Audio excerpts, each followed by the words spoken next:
En esta tercera parte lo que vamos a ver es ya la parte logística y operativa, que es la parte de la distribución física internacional. Cómo tengo que hacer yo para traer mi producto desde el extranjero hasta el territorio nacional, y esto va a depender mucho del país de origen y el país de destino en este caso. Entonces yo tengo que saber bien cómo puedo hacer, cuál es el procedimiento, qué operadores van a intervenir dependiendo del tipo de mi carga, dependiendo del valor de la mercancía, incluso dependiendo del tipo de declaración o de despacho que tengo que hacer ante la aduana para poder ingresar mis productos al país. Por lo tanto, comenzamos con este nuevo tutorial. Ahora, la parte de la distribución física internacional que conlleva la parte logística y operativa implica el traslado de la mercancía desde origen, en este caso desde el país de origen donde está el exportador, que va a atravesar a través de operadores logísticos como la aduana, transporte, hasta ser embarcado en un medio de transporte para luego llegar al territorio nacional y que nuevamente intervenga la aduana y otros operadores para que finalmente esa mercancía llegue a la dirección o la oficina del importador. Entonces, toda esa cadena logística, todo ese proceso logístico y operativo es el que vamos a desarrollar en este capítulo. Primero, para comenzar, hay que manejar algunos términos, no solamente en la parte logística, sino para que ustedes también puedan negociar ante los proveedores, y es conocer los famosos Incoterms. En este caso, los términos de comercio internacional, que en siglas significa Incoterms, hoy en día ya están vigentes desde el 1 de enero del 2020, los Incoterms marca registrada 2020. Comprende con 11 términos de comercio internacional, cada uno de ellos implica el precio de la mercancía, más el lugar de entrega de la mercancía y definitivamente la transferencia de la responsabilidad. Entonces, cada uno de los términos siempre tiene que indicarnos el precio del producto, dónde se va a entregar la mercancía y quién asume la responsabilidad antes del punto de entrega y después del punto de entrega. Entonces, eso es en resumen qué significan los términos de comercio internacional, o por lo menos cómo se aplican los términos de comercio internacional. De estos 11 términos, los más comunes y probablemente los que ustedes van a utilizar de forma cotidiana en sus operaciones van a ser estas de acá. El famoso ex-works, que significa el precio del producto más bajo de todos, es el precio más bajo que ustedes puedan encontrar en el mercado. ¿Por qué? Porque implica el precio del producto en la fábrica, en el almacén, en la tienda o en cualquier lugar donde se encuentre el proveedor. Si te lo vende un fabricante, será el precio en la fábrica o en el almacén del fabricante. Si te lo vende un distribuidor, deberá ser el precio en su almacén del distribuidor. O si te lo vende el proveedor en términos un minorista a través de una página, además estamos hablando del precio del producto en su local comercial. Por lo tanto, es el precio más bajo de todos en la cadena logística. Entonces, implica que el comprador tiene que mandar a recoger esa mercancía en el almacén o en la misma fábrica donde el vendedor estaba entregando el producto. El otro término comercial es el FCA, que en términos equivalentes también es el FOB o el FCA, en este caso el Free Carrier, que implica la entrega de la mercancía en un lugar determinado, en un punto de entrega elegido por ambas partes. En este caso solamente implica el traslado hasta ese punto de entrega. Ya la parte logística, ya la parte operativa, tanto en origen y como en destino, lo asume en este caso el comprador. A diferencia de un FOB, donde todos los gastos, no solamente de traslado, sino también los gastos operativos, logísticos y aduanas, los asume en este caso el proveedor. Y el término FOB se utiliza específicamente para embarques marítimos. Entonces, yo tengo que saber si me conviene comprar un FCA o un FOB. ¿De qué va a depender? Mucho depende del tipo de producto y también del volumen o el tamaño de la mercancía que se está adquiriendo. Entonces, los más comerciales, nuevamente, el ex-works, el FCA y el FOB. Entonces, hasta ahí son los términos más recomendados para usar al momento de hacer una importación. Más aún si lo que están pretendiendo comprar es una carga suelta. ¿Qué quiere decir? Cajas o bultos pequeños que no llenan un contenedor. Por lo tanto, esos tres términos son los más recomendables en el caso de una carga suelta o una carga LCL. Ya el término CFR o el término CIF, que implica el traslado internacional o el flete internacional, y en el caso del CIF más el seguro internacional, ya se recomienda para embarques de preferencia full container, porque uno, cuando la mercancía llega, el importador puede direccionar su carga. ¿Qué quiere decir?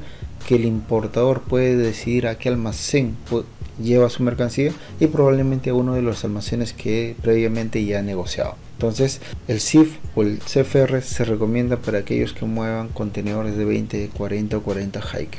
Y el DDP, que es principalmente utilizado para envíos de mensajería. ¿Qué quiere decir? Cuando uno compra a través de una plataforma tipo Alibaba o tiendas en Estados Unidos, muchas de ellas te ofrecen el servicio de entrega a domicilio. Por lo tanto, la empresa vendedora lo único que hace es entregar la mercancía en el punto de entrega. En este caso puede ser su tienda o su almacén, y a partir de ese punto el courier que se contrate, caso DHL, FedEx o UPS, lo que van a hacer es ir a recoger la mercancía, van a hacer toda la gestión logística y operativa, y cuando llega al Perú, si es que el valor no supera los $200, inmediatamente se hace el proceso de la declaración y se procede con la entrega de la mercancía a su domicilio.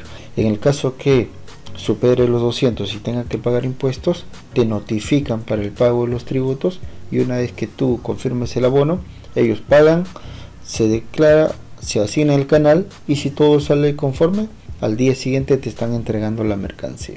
Entonces el DDP específicamente es un servicio door to door, de puerta a puerta, específicamente utilizado para envíos de mensajería, ¿eh?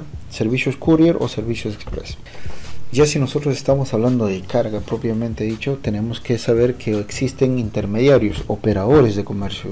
En este caso, los operadores con los cuales nosotros vamos a tener contacto directo van a ser los agentes de carga, operadores logísticos y agentes de aduana. Muchas veces los agentes marítimos, navieras o almacenes, muchas veces no vamos a tener contacto por el volumen, por la capacidad que tenemos de mercancía. Entonces, agentes de carga y agentes de aduana son los principales con los que vamos a tener nosotros contacto. El agente de carga simplemente es aquella empresa que les va a brindar el servicio de movilización de la carga. Ahora, dentro de su servicio no solamente aparece el servicio de traslado de mercancías desde el puerto de origen hasta el puerto en destino, o del aeropuerto en origen al aeropuerto en destino, sino que ellos también te pueden ofrecer diferentes servicios adicionales, como en el caso del seguro internacional, como en el caso del almacén, o como todos los gastos operativos, incluso el transporte ya local, dependiendo de lo que ustedes definan contratar finalmente al proveedor. Muchas veces cuando alguien recién comienza y los volúmenes de compra terminan siendo pequeños, se recomienda que trabajen con un solo operador, en este caso un agente de carga. A este agente de carga lo que tienen que hacer es pedirle que les envíe una cotización integral, también llamada cotización all-in, que quiere decir todo incluido, desde el recojo de la mercancía hasta la entrega en su local. Pero tengo que indicarle que me envíe una cotización detallada, que quiere decir que me ponga concepto por concepto, monto por monto, cuánto es lo que me va a costar. De ese modo lo que puedo hacer yo es contactar a 2 o 3 agencias, recibir sus proformas y poder cotizar y comparar con cada uno de ellos y ver qué cosa me está cobrando uno y el otro no. El otro operador que ustedes van a contratar va a ser un agente de aduana. Al inicio lo decíamos, por ley se contrata un agente de aduanas si el valor de mi factura, el valor de mi mercancía supera los $2.000. En este caso ya es obligatorio contratar un agente de aduana. El agente lo único que va a hacer es pedirnos información de la mercancía que estamos trayendo, los documentos de nuestro embarque, y con esa información lo que ellos van a hacer es hacer la declaración de, en este caso, la DUA o una declaración simplificada, dependiendo del caso, informando a la aduana de la mercancía que hemos traído, de las características que hemos traído, y en función a eso la aduana aceptará nuestra declaración o hará cambios dependiendo del tipo de información que se haya presentado, y finalmente el pago de los impuestos y tributos que correspondan. Entonces el agente de aduana simplemente es nuestro representante ante la aduana que corresponda. El medio de transporte que se va a utilizar, normalmente se recomienda que se utilice estos 4 criterios o estos 4 factores para determinar cuál de las dos opciones termina siendo viable. A nivel de courier hay una sola opción. Dependiendo del tipo de mercancía, uno tiene que saber determinar qué tipo de embarque va a usar. Y hablamos de embarque ya cuando estamos haciendo referencia a carga. ¿Qué quiere decir? Carga aérea, carga marítima. En el caso de un servicio courier no hay ningún problema, es uno solo. En el caso de carga sí tengo que analizar primero qué tan urgente es mi pedido, cuánto peso y volumen ocupa en mi contenedor, y definitivamente cuánto es el valor de mi mercancía. Entonces, cuando nosotros tengamos claro estos criterios y esto probablemente esté plasmado dentro de mi cotización o mi proforma, será fácil identificar cuál es el medio de transporte más adecuado para nosotros. No necesariamente lo más barato es lo que nos convenga, dependiendo del tipo del producto y probablemente de la urgencia que tengamos. En cambio, para un servicio Courier Express sí se recomienda que si el peso no supera los 100 kilogramos, se utilice cualquiera de estos 4 operadores, que son los 4 operadores principales en el mercado nacional. EMS, que termina siendo Serpos en el Perú, y los privados como DHL, FedEx o UPS. En este caso vamos a utilizar este tipo de servicio siempre que se trate de compras por internet, cuando las cantidades son de uso personal o cuando las cantidades comerciales por temas de tamaño y peso no superen los 100 kilogramos. Ejemplo, comprar 200 relojes no hacen probablemente ni 20 kilos, entonces no puedo traerme 200 relojes usando un envío marítimo, me saldría demasiado costoso. Por lo tanto, ¿qué se recomienda? Un servicio express. ¿Está bien? Entonces siempre tomen en consideración esos criterios antes de elegir el medio de transporte que van a utilizar. Ya cuando hablamos de carga, propiamente dicho, estamos hablando que puedo usar un medio como el transporte aéreo dependiendo de la urgencia, o muchas veces va a depender del tamaño, del volumen de la mercancía. Pero lo malo de usar un servicio de carga aérea es que los costos, no solamente de flete, sino la gestión operativa, logística, va a terminar siendo muy elevada. ¿Está bien? Entonces yo tengo que saber identificar muy bien el tipo de producto, la urgencia que tengo y definitivamente los costos para ver si me conviene usar un servicio aéreo. En el caso de un embarque marítimo, lo primero que me van a preguntar al momento de hacer una cotización, el agente de carga me va a decir qué tipo de carga es, y yo tengo que saber definir una carga LSL. Por lo tanto me está diciendo que es una carga suelta, que lo que estoy comprando no pasa de 4, 5, 10 o 20 cajas, o lo que estoy necesitando es que me cotice todo el contenedor completo. Así lo llene o no lo llene, yo quiero contratar el contenedor completo, por lo tanto eso se le llama carga FSL, Full Container. Entonces, dependiendo del tipo de mi mercancía, también me determinarán cuánto va a ser el costo definitivo y cuáles son los gastos en los que voy a incurrir por la gestión operativa. O sea, no solamente termina en pagar el flete, porque esa mercancía cuando llega acá va a incurrir en otro gasto. Por lo tanto tengo que saber si me conviene traer la cantidad que estoy pensando, o es que probablemente necesito consolidarla con otras, o simplemente aumentar el volumen para que los costos cada vez sean menores. Entonces, en el tema marítimo los costos son muy bajos en el tema de flete, pero la desventaja es que los tiempos son muy largos. Tiempos de China tenemos de 28 a 33 días, que es el promedio de los principales puertos. Si es de más lejos, estamos hablando de 40 a 45 días. En el caso de Europa, estamos hablando de 18 a 24 días de tránsito. En el caso de Estados Unidos, de 12 a 18 días, dependiendo de qué parte, de qué costa sale, de este o oeste. Entonces, de Panamá estamos hablando de 7 días de tránsito. Entonces, va a depender mucho que analicemos los tiempos, los costos para determinar cuál va a ser la ruta que vamos a elegir para nuestra mercancía. Otro tema importante es saber cuál es el cubicaje, pero esto específicamente para carga marítima de preferencia, porque en el caso aéreo lo único que se hace es utilizar un factor que es un metro cúbico en el aéreo representa 167 kilogramos. Entonces voy haciendo el cálculo referencial y voy diciendo qué es más peso o es más volumen. En el caso marítimo pasa todo lo contrario. En el caso marítimo sí me van a hacer el cálculo volumétrico real. ¿Qué quiere decir? ¿Cuántos metros cúbicos ocupa mi bulto dentro del espacio del contenedor? Y en función a ese espacio que ocupe me van a hacer el cobro, no solamente el flete, sino de todos los gastos operativos en los que va a incurrir. Entonces siempre es bueno saber cubicar nuestra mercancía. Ahora, dentro de la proforma que nosotros le pedimos al proveedor del producto, siempre tengo que decirle que me envíe el valor de la mercancía más el peso y el volumen de la carga.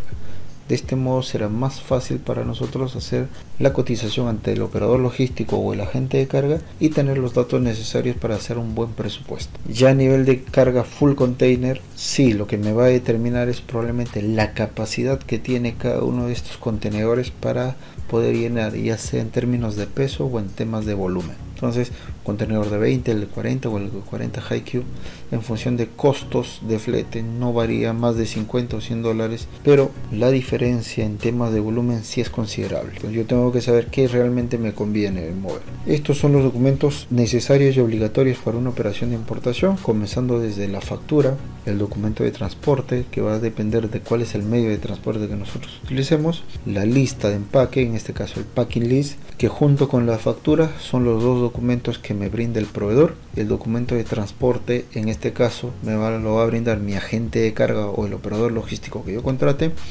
La póliza de seguro te lo puede brindar el agente si es que lo has contratado con él, o un broker o un corredor de seguros si es que nosotros contratamos por nuestra propia cuenta, y certificados o permisos adicionales si es que lo requiere. Caso de mercancía restringida, definitivamente tengo que presentar algún permiso o algún registro previo dependiendo del tipo de producto. Estos documentos nosotros les vamos a brindar una carpeta completa donde van a estar todos los documentos adjuntados de una operación, documentos reales, para que ustedes puedan revisar y comparar el tipo de productos. Nosotros les vamos a enviar una carpeta donde van a estar todos los documentos originales de una operación para que ustedes puedan identificarlo, una factura, un packing, una guía y todo lo demás, y para que ustedes tengan a la mano estos documentos, ¿no? Para que ustedes cuando vayan a hacer sus operaciones sepan identificar estos documentos. Una vez que ya tenga ya la parte logística, ya se embarcó mi mercancía, ahora lo que tengo que comenzar a pensar es en el despacho. Y para esto tengo que contratar un agente de aduanas si es que el valor de la factura superó los 2000, y si es menos, incluso uno mismo puede hacer la declaración si es una declaración simplificada. Tenemos dos tipos de despacho, principalmente para tipos de mercancía: un despacho diferido, que termina siendo el despacho normal, y el despacho anticipado, que ya a partir del 31 de marzo de este año va a comenzar a ser obligatorio. Porque a nivel de toda Sudamérica, el Perú es uno de los países donde los despachos son los más extensos y donde la gestión operativa es probablemente la más costosa. Por lo tanto, lo que está haciendo el gobierno y por parte de la aduana y de la mano con los puertos DP World y APM es agilizar los procesos logísticos y operativos.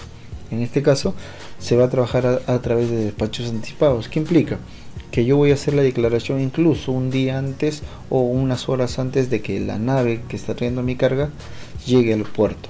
Declaro, pago mis tributos, y una vez que pago los tributos me van a asignar el canal de control una vez que mi carga llegue. Si mi carga llega y me asignan un canal verde o naranja, yo inmediatamente puedo retirar mi mercancía del puerto. Esto va a hacer que se reduzca el tiempo logístico y que también se reduzcan los costos de un almacenaje o de gastos operativos dentro del puerto. Entonces, eso es lo que está ya pidiendo la aduana a partir del 1 de enero, pero que le han dado un plazo hasta el 31 de marzo de este año.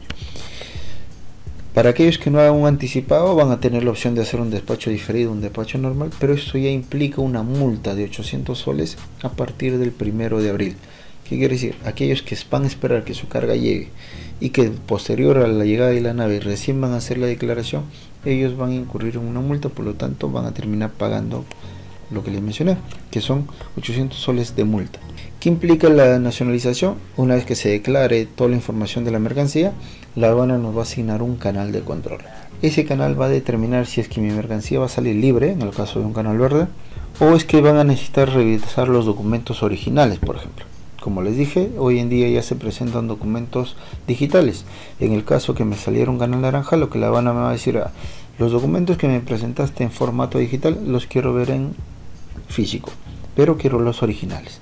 Entonces nuestro agente tendrá que enviar los documentos a la aduana que corresponda para su verificación. Si no hay ningún problema, nos darán el levante autorizado. En el caso de un canal rojo, ya implica no solamente ver documentos, sino la revisión de mercancía.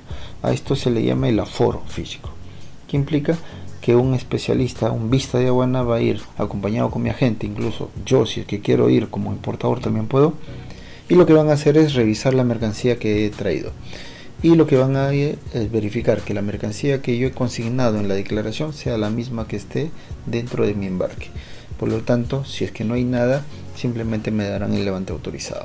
Ahora, hay un parámetro que establece qué tan propenso sea el canal rojo, y esto aplica para mercancía sensible al fraude. Hay una lista de productos por la aduana que establecen que son sensibles al fraude, muchos de ellos material textil o prendas de vestir por su tipo de composición, por lo tanto muchos de ellos terminan siendo siempre canal rojo. Entonces hay que tener mucho cuidado con este tipo de prendas, ¿sí? Más aún con temas de declaración o temas de valor, que es uno de los principales problemas ante la aduana. Una vez que uno haga una declaración, lo que la aduana va a hacer es asignarle un canal de control. Ese canal de control que se va a asignar puede ser unas horas después de haber realizado el pago de los impuestos o de los tributos. Entonces ahí les damos el link de la página donde se pueden ver sus canales asignados, o simplemente lo que les puede pasar es el famoso ajuste de valor. La aduana tiene como potestad hacer revisar la mercancía o determinar que el valor que nosotros estamos consignando no es el correcto, por lo tanto ellos pueden simplemente ajustar el precio del producto. Esto implica que el valor que nosotros estamos declarando no es creíble para la aduana. Ahora, ¿hay formas de sustentar eso? Sí, comprobantes, constancias, transferencias, cuentas bancarias, libros contables, que va a depender de cuánto nosotros, querramos sustentar el valor real, cuánto tiempo se va a demorar y si esto va a implicar sobrecostos adicionales. Entonces uno tiene que ir analizando todos esos factores. Al final, el agente de carga lo que va a hacer es emitirme una constancia, un comprobante, lo que me va a hacer el agente de carga en este caso es emitirme una cotización, una proforma sobre los servicios que me va a prestar. Yo, considerando estas proformas, puedo determinar, por ejemplo en este caso, cuál de los dos agentes es el que me conviene en función del tipo de mercancía, en función de los servicios que me va a prestar y también de los beneficios que puedo obtener a través de uno de ellos. Entonces, nuevamente, 2 o 3 opciones de cotización es lo más indicado para nosotros poder comparar y ver cuál de las opciones finalmente me conviene a mí. No se dejen llevar solamente por el costo del flete. Recuerden que en gastos nacionales, el tema de la descarga, el almacenamiento, los vistos buenos, hay un montón de gastos logísticos operativos que intervienen, que muchas veces no te lo dicen, y una vez que tu carga y esté en poder de ellos, recién salen a la luz. Por eso se les pide que nos envíen una cotización integral donde encuentren ustedes todos los conceptos detallados como ven en la imagen, y sepa yo qué me están cobrando y cuánto me están cobrando por cada uno de sus conceptos. De esa forma, poder comparar las cotizaciones va a ser mucho más sencillo. Entonces, les adjuntamos documentos, les juntamos un directorio donde ustedes pueden encontrar agentes de carga o agentes de aduana, y con esta información ustedes ya puedan ir avanzando en el proceso de la importación. Entonces, ahora lo único que ya nos faltaría es el tema de la estructura de costos y el análisis del costo de importación. Así que nos vemos en el próximo video.